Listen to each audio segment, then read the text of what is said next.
നമ്മൾ കഴിഞ്ഞ വീഡിയോയിൽ സോൾട്ട് എഫക്റ്റ് എന്താണെന്നാണ് പഠിച്ചത്. എന്താ സോൾട്ട് എഫക്റ്റ്?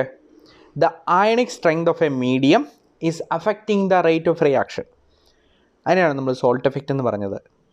അപ്പോൾ സോൾട്ട് എഫക്റ്റ് രണ്ട് തരത്തിലുണ്ടെന്ന് പറഞ്ഞു. പ്രൈമറി സോൾട്ട് എഫക്റ്റും സെക്കൻഡറി സോൾട്ട് എഫക്റ്റും. അതിൽ പ്രൈമറി സോൾട്ട് എഫക്റ്റ് ഓൾറെഡി നമ്മൾ എക്സ്പ്ലെയിൻ ചെയ്തു. അതായത് നേരിട്ട് റിയാക്ഷനിൽ പാർട്ടിസിപ്പേറ്റ് ചെയ്യാതെ റിയാക്ഷനിൽ ഇൻവോൾവ് ചെയ്തിരിക്കുന്ന സ്പീഷീസുകളുടെ ആക്ടിവിറ്റി കോഎഫിഷ്യൻറ്റിനെ ഇൻക്രീസ് ചെയ്യുന്നു, അങ്ങനെ റേറ്റ് കൂട്ടുന്നു. അതാണ് പ്രൈമറി സോൾട്ട് എഫക്റ്റിൽ നമ്മൾ കണ്ടത്. ഇപ്പോൾ നമ്മൾ ഒരാളെ നിർബന്ധിച്ച് ഒരു കാര്യം ചെയ്യിക്കുന്നു എന്ന് പറയുന്ന പോലെയാണ് ആ എഫക്റ്റ് ആക്ട് ചെയ്യുക, primary salt effect. Secondary salt effect എന്താണ് നമുക്കിനി നോക്കാം. The secondary salt effect is the actual change in the concentration of the reacting ions resulting from the addition of electrolyte. നേരിട്ട് റിയാക്ഷനിൽ പാർട്ടിസിപ്പേറ്റ് ചെയ്യുന്ന ആളുകളുടെ കോൺസെൻട്രേഷൻ കൂടുവാണ്. In a reaction where H plus or OH minus ions produced from a weak acid or weak base act as the catalyzing agent. H പ്ലസും OH മൈനസോ ആണ് കാറ്റലൈസിങ് agent. അത് acid കാറ്റലൈസിസ് or basic കാറ്റലൈസിസ് എന്ന് വിളിക്കും. നമുക്ക് വിശദമായിട്ടത് പഠിക്കാനുള്ളതാണ് ഇനി. In that case, the addition of salt influences the concentration of H plus or OH minus ions. നേരിട്ട് അവരുടെ concentration കൂടാൻ കാരണമാവും. നേരത്തെ എന്തായിരുന്നു? കോൺസെൻട്രേഷൻ ഒന്നും കൂടുന്നില്ല, ഉള്ള ആളുകളുടെ അല്ലെങ്കിൽ കോൺസെൻട്രേഷൻ്റെ ആക്ടിവിറ്റി കൂടുന്നു മാത്രമേ ഉള്ളൂ, അല്ലെങ്കിൽ ആക്ടിവിറ്റി കോഎഫിഷ്യൻറ്റ് കൂടുന്നു മാത്രമേ ഉള്ളൂ. Since the rate of reaction depends upon the concentration of H plus or OH minus, it will be affected by the salt concentration. Secondary salt effect എന്താ പറയുന്നത്? സോൾട്ട് കോൺസെൻട്രേഷൻ കൂടുന്നതനുസരിച്ച്, അതായത് സോൾട്ട് ആഡ് ചെയ്യുന്നതനുസരിച്ച് H പ്ലസിൻ്റെയും OH മൈനസിൻ്റെയും concentration കൂടും. ഇനി rate ഇവരുടെ കോൺസെൻട്രേഷനെ ആശ്രയിച്ചിരിക്കുന്നതുകൊണ്ട് റേറ്റും കൂടും. എന്ന് വെച്ചാൽ സോൾട്ട് ആഡ് ചെയ്ത് കൊടുക്കുമ്പം റേറ്റ് കൂടും. This phenomena is known as secondary salt effect. അപ്പോൾ നിങ്ങൾ പ്രത്യേകം ശ്രദ്ധിക്കേണ്ട ഒരു കാര്യമാണ്. സാധാരണ നമ്മൾ എല്ലാ കാര്യങ്ങളും പറയുക നേരിട്ട് ഇൻവോൾവ് ചെയ്യുമ്പം പ്രൈമറി എന്നും ഇൻഡയറക്റ്റ് ആയിട്ട് ചെയ്യുമ്പോൾ സെക്കൻഡറി എന്നുമാണ്. പക്ഷേ ഇവിടെ അങ്ങനെയല്ല. നേരിട്ട് ഇൻവോൾവ് ചെയ്യുമ്പോഴാണ് സെക്കൻഡറി, ഇൻഡയറക്റ്റ് ആയിട്ട് ആക്ടിവിറ്റി കോഎഫിഷ്യൻ്റ് കൂടുമ്പോൾ പ്രൈമറി ആണ്. ഇനി അതിൻ്റെ ഒരു ക്വാണ്ടിറ്റേറ്റീവ് പിക്ചർ നമുക്ക് നോക്കാം. Let us consider reaction which is catalysed by H plus ion produced from a weak acid HA.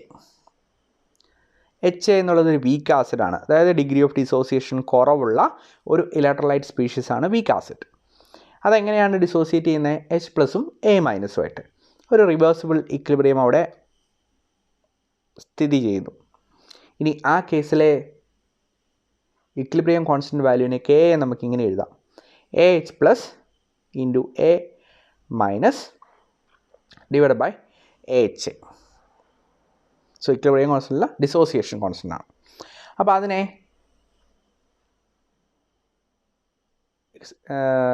AHA plus A minus divide by AHA നമ്മൾ എഴുതി. ഈക്വിലിബ്രിയം കോൺസ്റ്റൻ്റ്, ഡിസോസിയേഷൻ കോൺസ്റ്റൻ്റ് എന്നൊക്കെ എഴുതാം. ഇനി ദാറ്റ് ഈസ് ഈക്വൽ ടു, ഇത് ആക്ടിവിറ്റിയിലാണ് പറഞ്ഞിരിക്കുന്നത്. ഇനി നമ്മളതിനെ concentration ടേംസിലേക്ക് മാറ്റുന്നു. H plus into A minus divide by HA into gamma H plus gamma A minus divide by gamma HA. Activity is equal to concentration into activity coefficient. AH plus is equal to H plus into gamma H plus. ആ idea ആണ് നമ്മളവിടെ ഉപയോഗിച്ചിരിക്കുന്നത്. ഇനി നമ്മളതിനെ ഒന്ന് rearrange ചെയ്യുന്നു.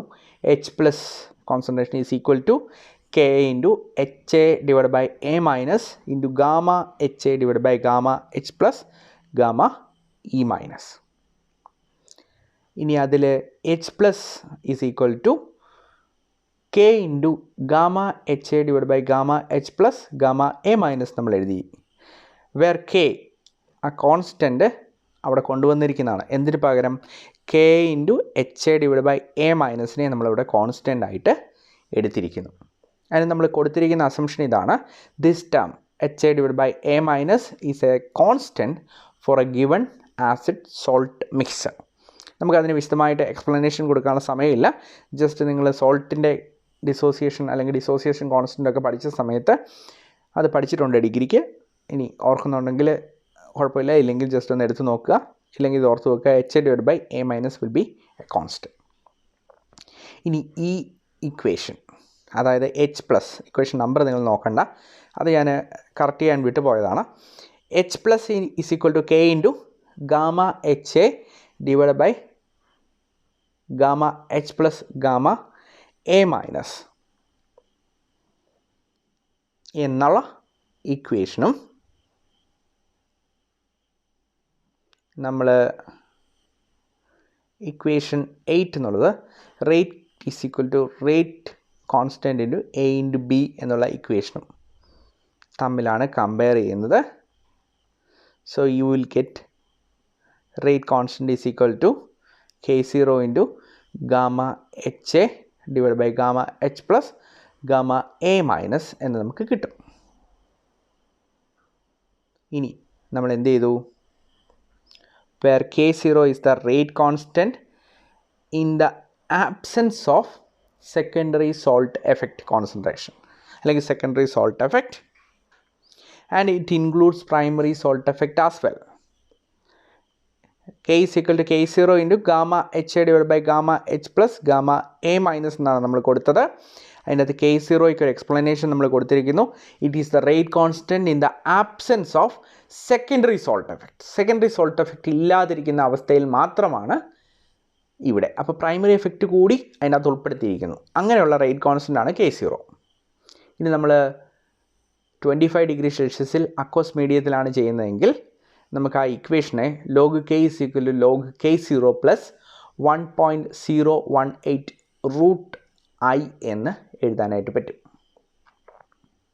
log K is equal to log K0 plus 1.018 root I. So when ionic strength increases, the concentration of H plus will increase, and therefore the rate of acid catalyzed reaction also increases. Similar results were obtained for reactions catalyzed by hydroxyl ions as well. ഇത് H+ൻ്റെ കേസാണ്. ഹൈഡ്രോക്സിലിൻ്റെ കേസിലും ഇതുപോലെ നമുക്ക് similar reaction തരും. The ionic strength therefore must be constant while examination of general acid-base catalyzed reactions. Because if ionic strength is not kept constant, the rate constant will change. അത് നമ്മളിവിടെ കണ്ടു. log K is equal to log K0 plus 1.018 root I എന്ന് ഇതിലും കണ്ടു, primary salt എഫക്റ്റിൻ്റെ കേസിലും കണ്ടു. അപ്പം നമ്മൾ ഇത്തരം റിയാക്ഷൻസിൻ്റെ റേറ്റ് കോൺസ്റ്റൻറ്റ് സ്റ്റഡി ചെയ്യുമ്പം നിർബന്ധമായിട്ടും അയണിക് സ്ട്രെങ്ത് കോൺസ്റ്റൻ്റ് ആയിട്ട് വെക്കണം. ഇനി റേറ്റിനെ മാറ്റണമെങ്കിലോ അയണിക് സ്ട്രെങ്ത് വ്യത്യാസപ്പെടുത്തിയാൽ മതി. ഇതാണ് സെക്കൻഡറി സോൾട്ട് എഫക്റ്റ്. അപ്പോൾ പ്രൈമറി സോൾട്ട് എഫക്റ്റും സെക്കൻഡറി സോൾട്ട് എഫക്റ്റും തമ്മിലുള്ള വ്യത്യാസം നമ്മളോട് ചോദിക്കാം. പ്രൈമറി എന്ന് പറഞ്ഞാൽ ആക്ടിവിറ്റി കോഎഫിഷ്യൻ്റ് ഇൻക്രീസ് ചെയ്യുന്നതാണ്, അതനുസരിച്ച് റേറ്റ് കൂടും. സെക്കൻഡറി എന്ന് പറഞ്ഞാൽ നേരിട്ട് ionic strength H plus OH minus ion കോൺസെൻട്രേഷനെ മാറ്റും, അവർ റേറ്റ് കോൺസ്റ്റൻറ്റും മാറ്റും.